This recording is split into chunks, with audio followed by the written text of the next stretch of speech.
shift the way you lead, the way you live.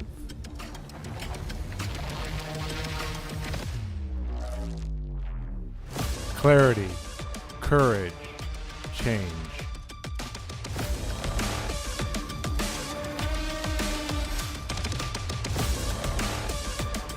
Because your next level won't wait.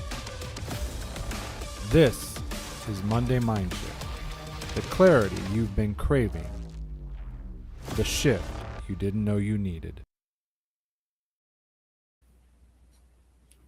Hello, hello, hello. Good morning, good afternoon, good evening, wherever you're watching from. I'm Sean Michael, the Identity Disruptor, here to bring you this week's Monday Mindshift Live.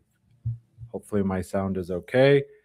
And while everybody's coming in, if you go ahead and drop in where you're watching from, let me know you're here, where you're watching from, what you liked about what caught your attention about the title, anything like that.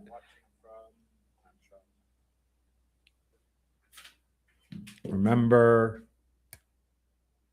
without comments, I don't know who's here, what's going on. I get none of that without your comments. So please drop in where you're watching from, what's on your schedule for the week, anything like that. Say hi to me, to each other, and know that I appreciate you being here. I appreciate you taking the time out of your day, whether you're watching live or on replay.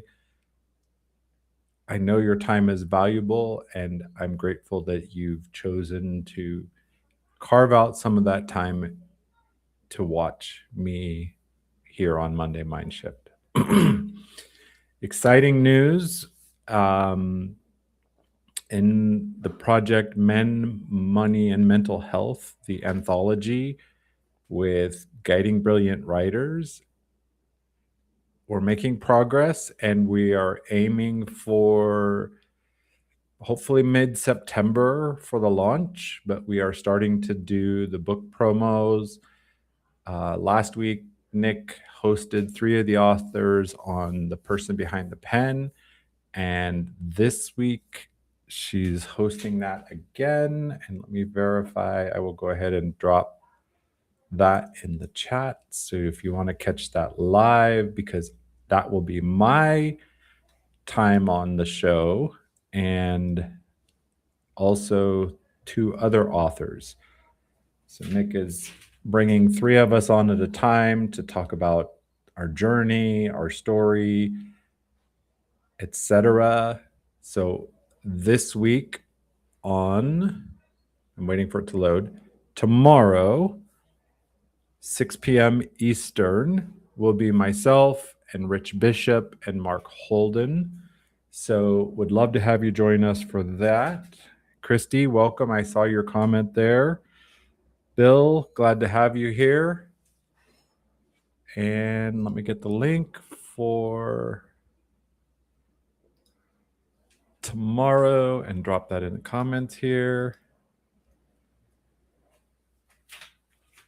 So I'm excited for this. I really believe that the stories that are being shared by myself and the other authors will impact a lot of lives. That's what I'm believing. That's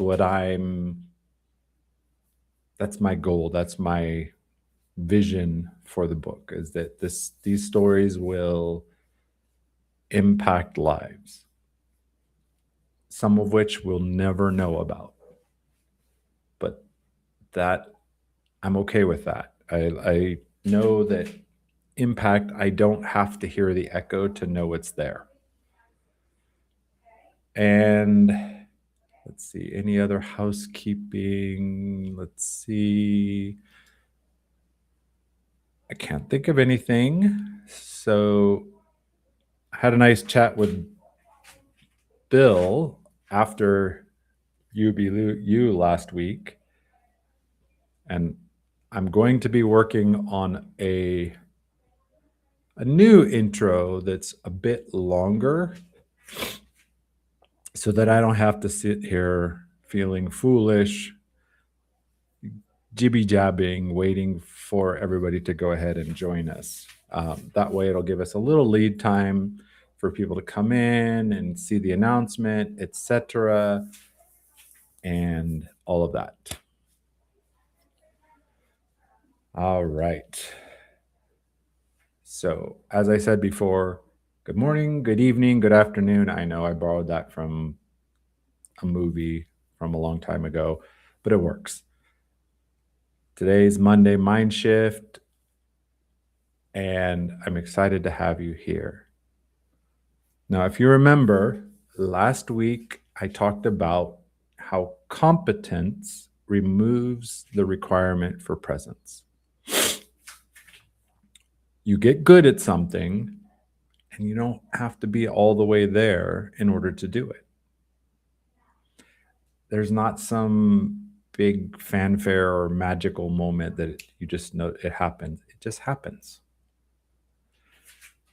And we talked about how there usually isn't a callback to bring your presence back. And at the end of that, I shared that coming back is available. And with that, I asked a question. One thing gets handed back to you tomorrow. You have to be fully present for it. Does it feel like relief or does it feel like work? Not one answer said relief. And I've been, lamenting on this.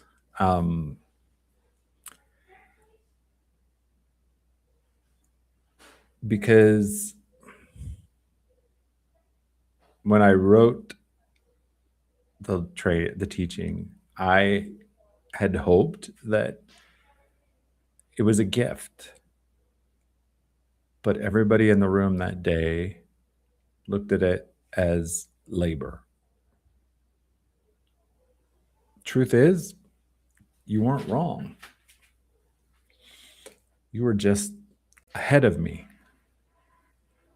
And then there was a question that came up in the middle of all that, which is bigger than anything I brought that day.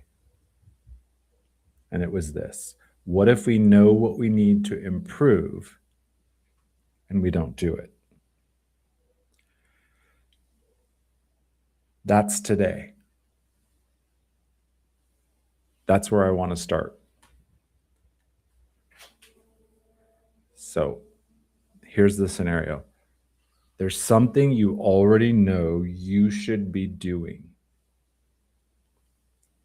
You've known about it for a while, months probably. Some people would even say years. And I bet you could tell me the exact season that started. Here's the part that I find strange every single time. It's not that you're confused about it. There's not fog, because you know exactly what it is and likely could describe it in a single sentence. Yet it's still sitting there untouched.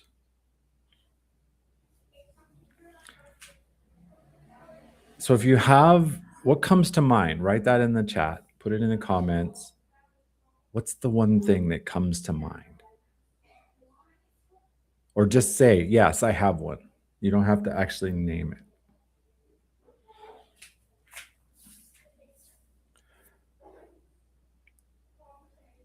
And while I'm waiting for those to come in because of the lag between Restream and LinkedIn,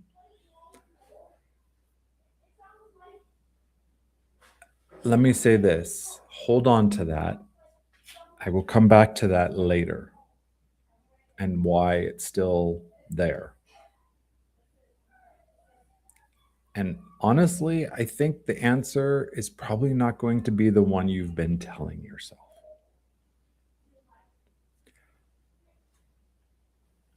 The story, in my experience, the story most people run about this is discipline.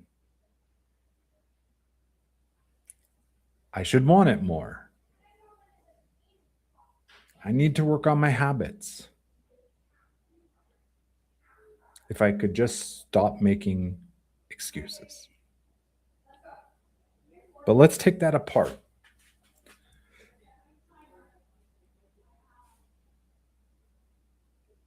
You see, the reality is that won't survive 30 seconds if we practice an honest examination. You follow through, and you do that consistently, constantly. You show up for your clients, for those deadlines at work, your kids, and the commitments that would fold other people. Your discipline isn't in question anywhere else in your life. So the new question becomes, why is this one different?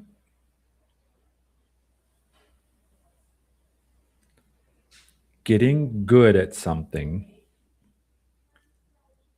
builds a track record. Can even be years. You have the evidence that you can do it.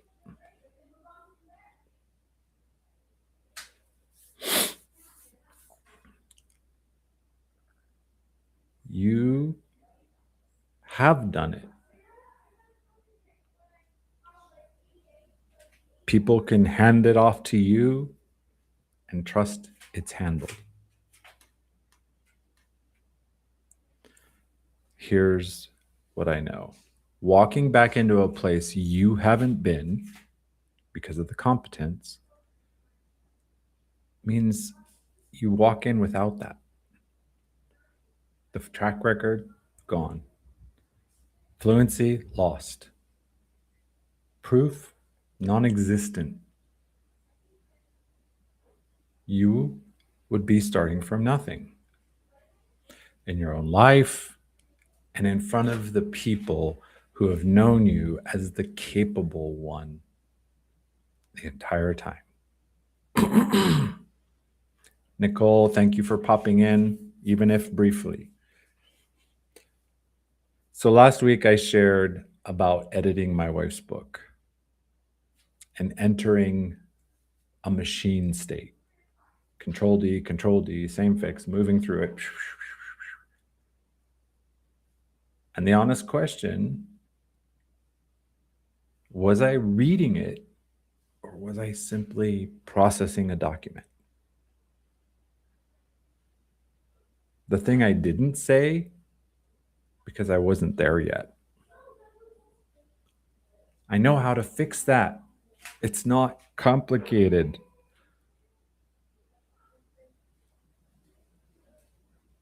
I could just sit down and actually read it slowly as her husband and not an editor. The reality, I haven't done that. And it's not because I didn't have 40 minutes. I have it. Here's what I see. I'm very good at the editor version. I know exactly what I'm doing there. That other version, the one that just sits down and receives something she made, I have very little practice at that. I'm clumsy at it. Likely I would say something wrong. And she would call me out on it in a second.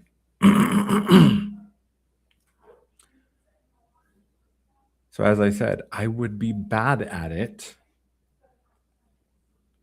in front of her.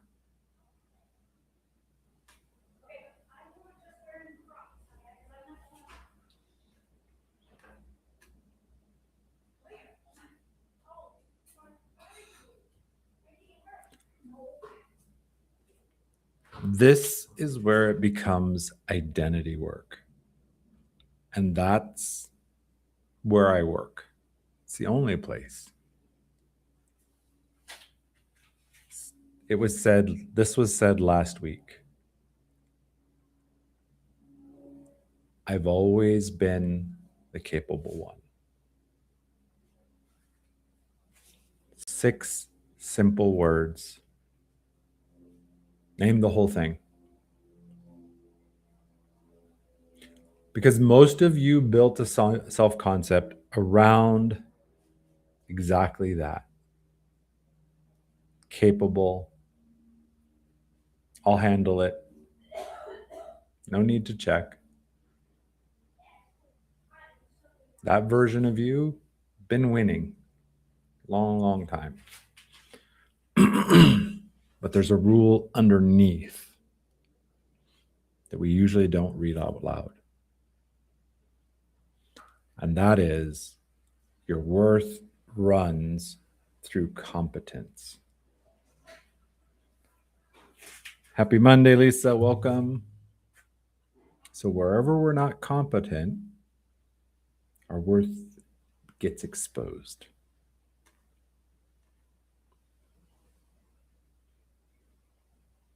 We talked about maintenance before. This is why it's so seductive, because it keeps you adequate in every area all at the same time. That's what makes it appealing. You didn't choose that. Nobody chooses it out loud, and it never gets argued.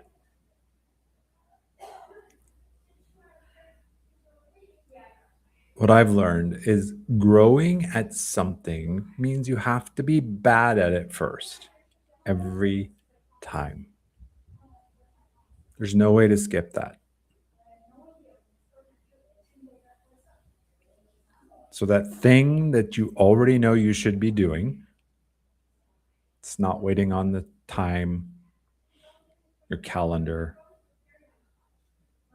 It's waiting on that one thing, your willingness to look unskilled.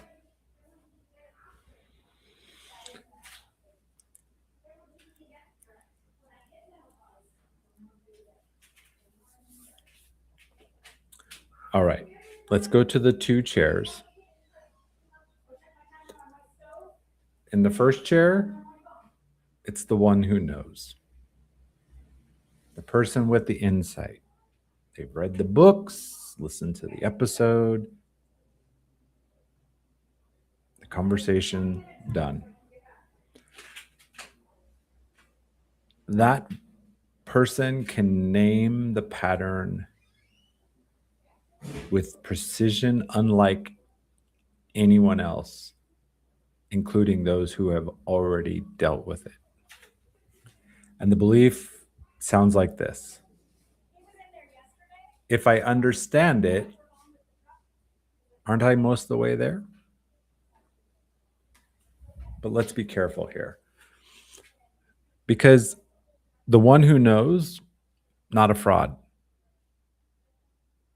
Insight is real.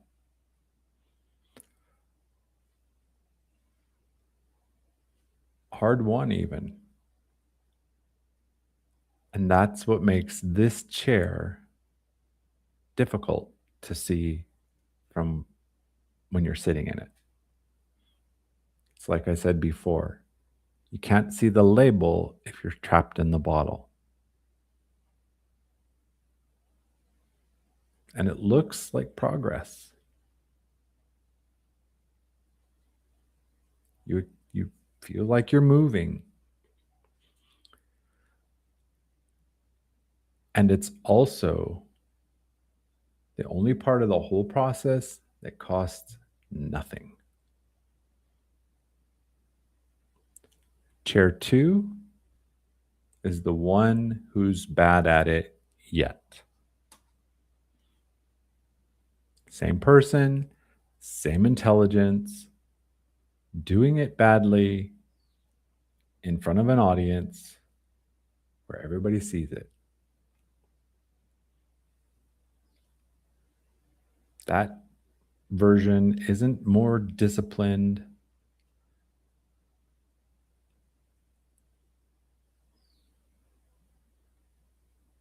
Because if I said that that person was more disciplined,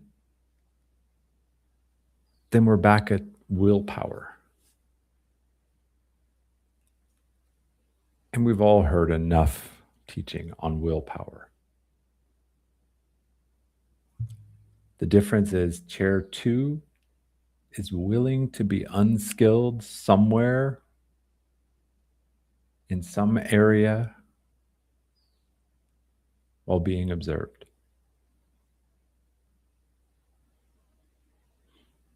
Now, I don't know if you noticed it, but there's a specific word I used at the end there. Yet. Bad at it yet.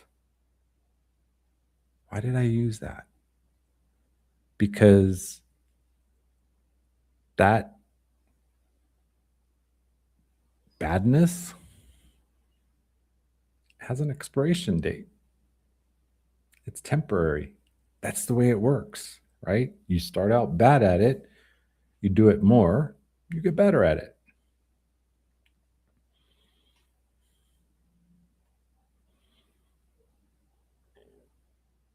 This is the only promise I can make you.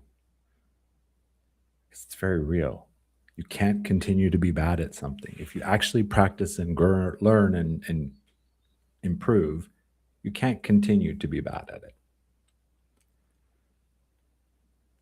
And the question, it's the same one we ask every week. Not which chair is better, which chair is the desirable one. Because they're both you. They're both me. The question is, which chair am I sitting in right now on the thing that we brought up 10 minutes ago? That thing that we know we should do it, but we don't.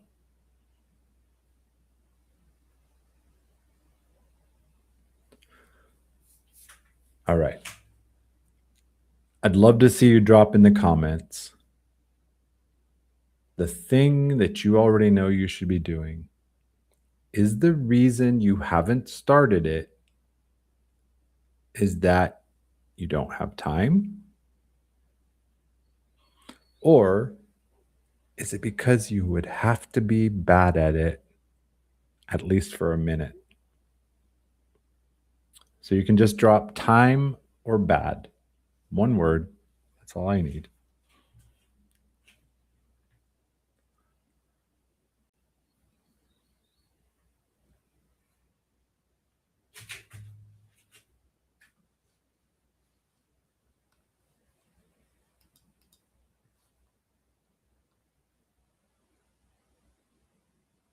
All right, let me get this so I can put it in.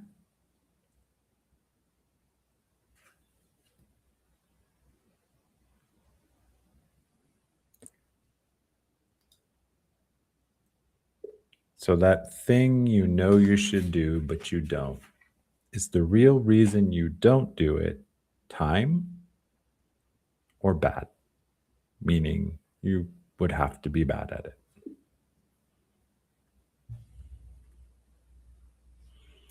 That didn't work. All right, let's try it again. That one thing you were thinking about that you should do, but you don't, is it because of time or because you would have to be bad at it? One word, time or bad.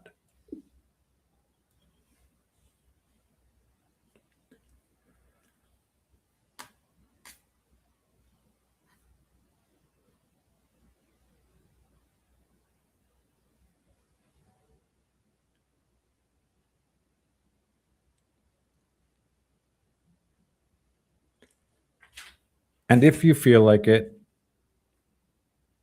if you're watching a replay, go ahead and comment. I appreciate it.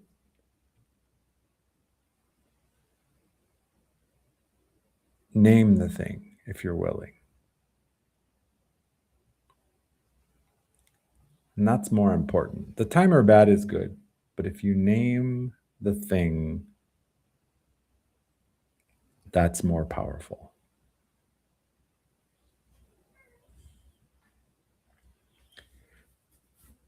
All right. So here's a question to go behind that. Has there ever been something you were already good at that you couldn't find the time for?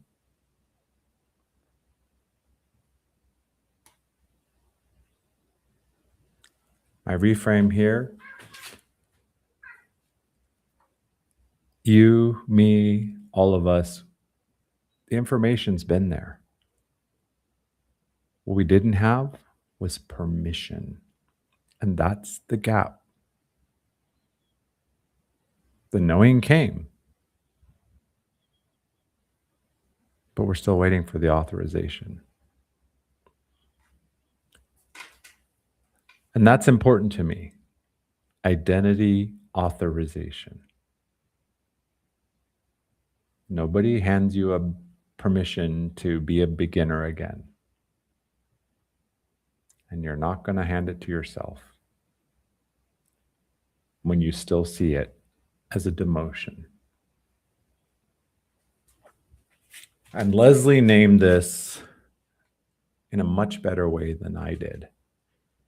She called it an addiction, like cigarettes. I called it drift. Hers was more accurate because drift it's passive. It's something that happens when you're looking away. But addiction, that has a pull. Incompetence, it pulls in the same way. Every minute you spend in a place where you're already excellent, you get an immediate payback. Every minute you spend where you're bad at it, you're clumsy with it, you feel that cost immediately. So nobody has to help you choose. The system did it for you.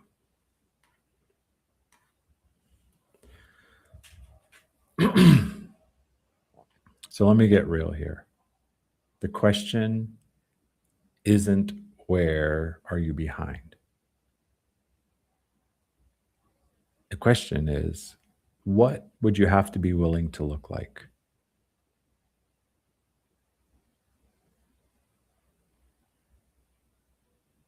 And I know how doing this kind of inventory can feel.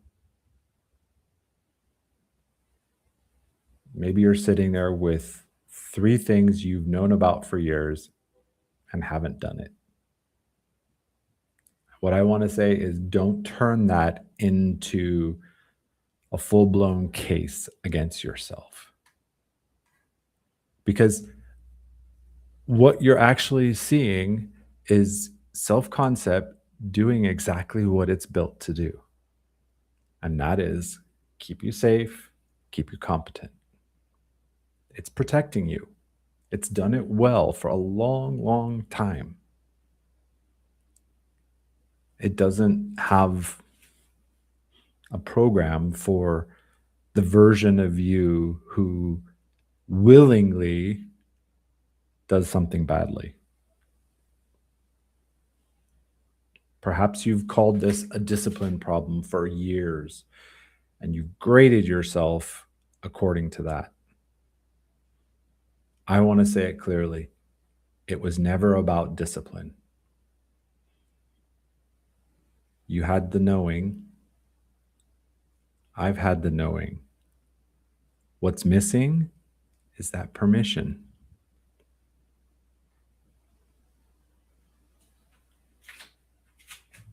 Right now, I want to say it this way. You're allowed to be bad at something. You always have been.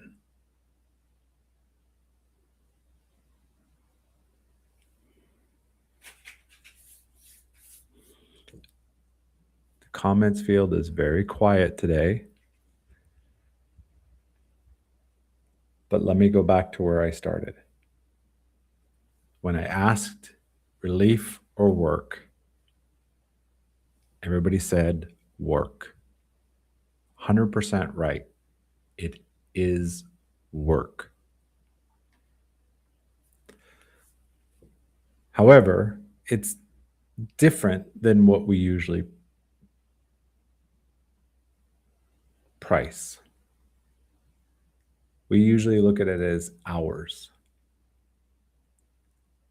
The real cost is walking into a room of your own life and being visibly bad at something in front of the people who have never seen you that way. We end up paying for competence for years and simply say, it's just the cost of life, cost of business.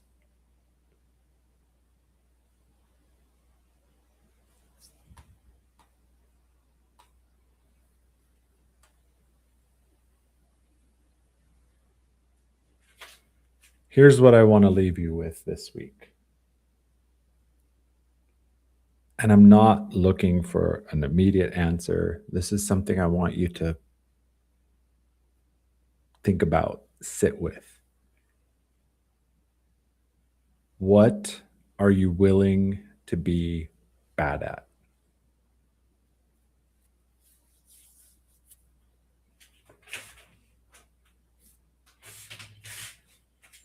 Sorry, I almost fell on my butt.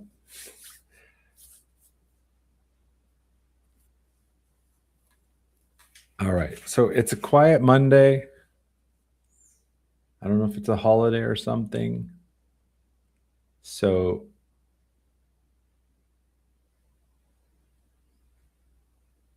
if I don't have any questions, comments, I'm going to wrap this up soon.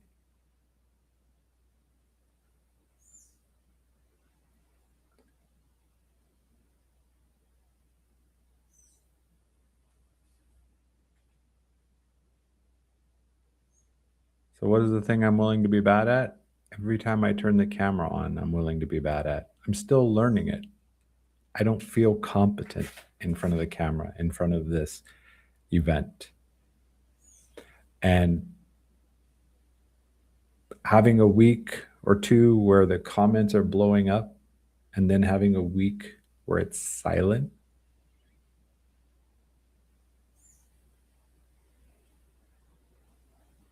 that doesn't feel very competent. Sending invites out on Sunday night, late, doesn't feel very competent. But I'm okay. This is a learning process. This is working things out with fear and trembling, facing it. Because just like the book, my hope is that there's even the tiniest shift in someone's life because of something I shared. That your eyes are open, that you see things from a new perspective. That's what this is about.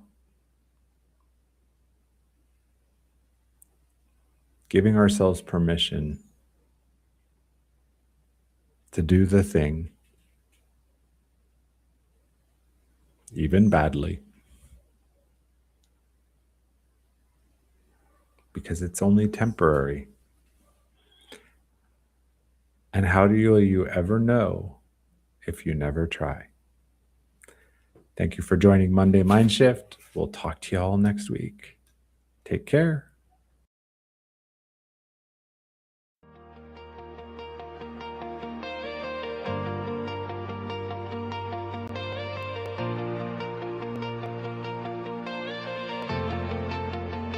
In the shadow of a mirror, where the past holds tight, he walks in with fire, igniting the night.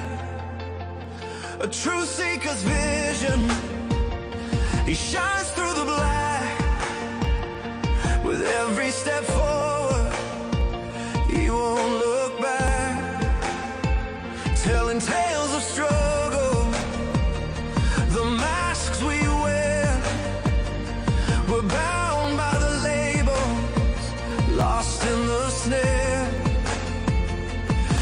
time to break free from those chains of doubt. With his voice like thunder, he calls us out. This is the awakening. The rebels arise. Feel the storm within you.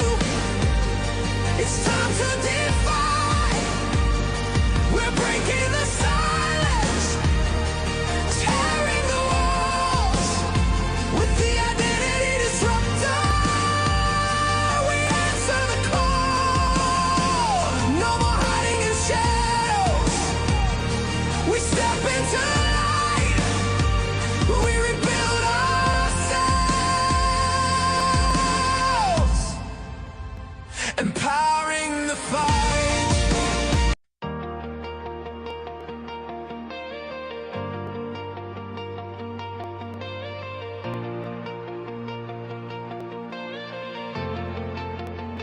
In the shadow